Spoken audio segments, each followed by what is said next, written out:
La entrevista con Ramsés Yunes. Un verdadero privilegio, un placer tener a un mexicano un mexicano ejemplar desde Nueva York. Él durante su rectorado puso orden, rumbo y control a la institución educativa, nuestra alma mater. Ha sido secretario federal de salud y ahora nos representa ante la ONU como embajador ante la ONU de nuestro país, en nuestro país. Le agradezco muchísimo al doctor Juan Ramón de la Fuente. Señor embajador, muchísimas gracias. Una responsabilidad importantísima. ¿Cómo está usted? Muy buenas tardes. Buenas tardes, Ramsés. En primer lugar, agradecerte a ti por esta oportunidad para platicar contigo y con tu auditorio esta tarde, aquí desde Nueva York, en donde pues acabamos de terminar hace un par de días la presidencia de México en el Consejo de Seguridad.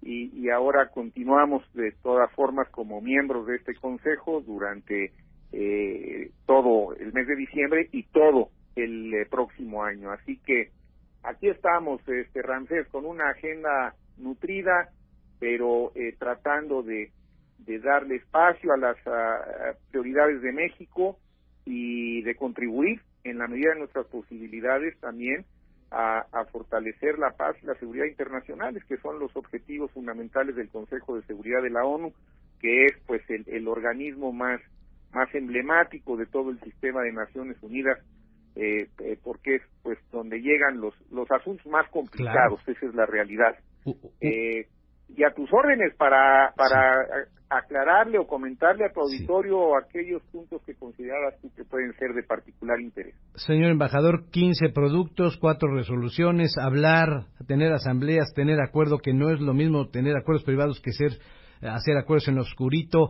¿Cómo lidiar con los rusos? ¿Cómo lidiar con con Medio Oriente? Pues usted la voz muy en alto de que se condenan los actos criminales del Estado Islámico en Irak. Un mes muy movido, señor embajador. Así es, Ramsés, con 3 eventos muy emblemáticos para México. El primero, que presidió el presidente de México, el licenciado López Obrador. Déjame comentarte que es la primera vez en la historia, en los 76 años desde que se creó la ONU, que un presidente de México preside una sesión del Consejo de Seguridad. Ya habíamos estado en el Consejo en ocasiones anteriores, pero nunca un presidente mexicano había venido a presidir una reunión del Consejo. Entonces, eso en sí mismo me parece que es algo que ya marca un hito distinto.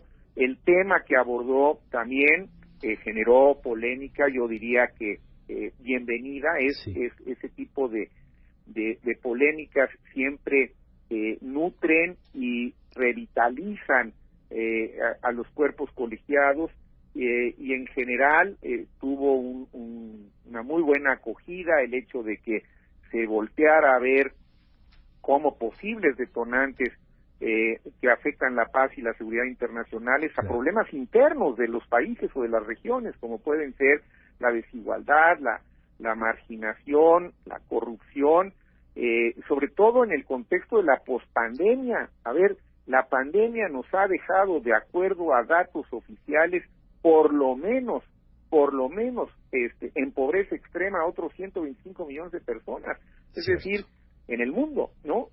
Y si ya amplías un poco más tu criterio a pobreza no tan extrema, pero pobreza al fin y al cabo, pues la cifra se duplica. Bueno, necesitamos ver qué está pasando a raíz de la pandemia para tratar de formular nuevos proyectos que puedan ayudarnos a retomar el camino del desarrollo de la Agenda 2030, de los Objetivos para el Desarrollo Sostenible, que se vieron muy afectados por esta pandemia que todavía no termina, por cierto. Claro. Entonces, bueno, yo creo que el planteamiento que hizo el presidente fue oportuno, generó buena... ¿Fue una llamada de atención, embajador? Buena acogida. ¿Fue una llamada de atención?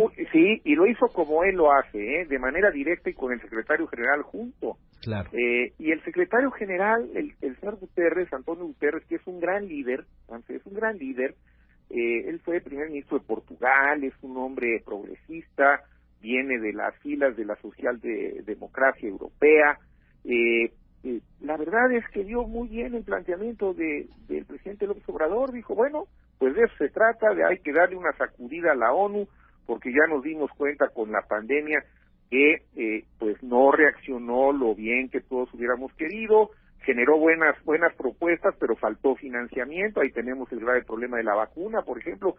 En México, debo decir, fíjate, a pesar de toda la crítica que hubo en un principio, las tasas de vacunación que hemos alcanzado en México son siempre mejorables, pero son razonablemente buenas, Francés. Claro. Hay países africanos que no han podido vacunar ni siquiera al 5% de su población. Y mientras no estemos todos vacunados, van a seguir surgiendo variantes como esta del Omicron, que es la última que ha surgido, porque mientras el virus siga circulando, el virus va a seguir mutando. Entonces, por eso es ciertísimo que de esta pandemia nadie está a salvo hasta que todos estemos a salvo. Claro. Y que todos estemos a salvo quiere decir que todos estemos vacunados. Por supuesto. Así que, bueno, entonces la pandemia dejó lecciones también en la ONU y en el primer acto emblemático de México se puso el dedo en algunas de las llagas que creo que vale la pena que el propio sistema de Naciones Unidas revise. Y después nos movimos también a lo largo del mes con la presencia del canciller, de Marcelo Ebrard, a un tema muy específico que a México le llega muy de cerca, que es el tráfico ilícito de armas. Así es. Sobre todo el tráfico transfronterizo, Rancés. En México no vamos a poder alcanzar la pacificación que requerimos, que queremos y que anhelamos si no tenemos un mayor control de las armas que están ingresando todos los días de manera ilícita a nuestro país. No es el único factor para pacificarnos, desde luego, claro, pero es uno en el que necesitamos tener un poco más de capacidad para poder fiscalizar, para poder tener más control sobre lo que está entrando, para poder rastrear el origen de esas armas, y yo creo que aquí también es un tema polémico. Claro que es polémico, imagínate los intereses que hay detrás de todo esto. Mucho dinero. Te estás topando con los grandes intereses mundiales, pero esa es la razón por la que estamos también en la ONU, y esa es la razón por qué postulamos a México para ocupar un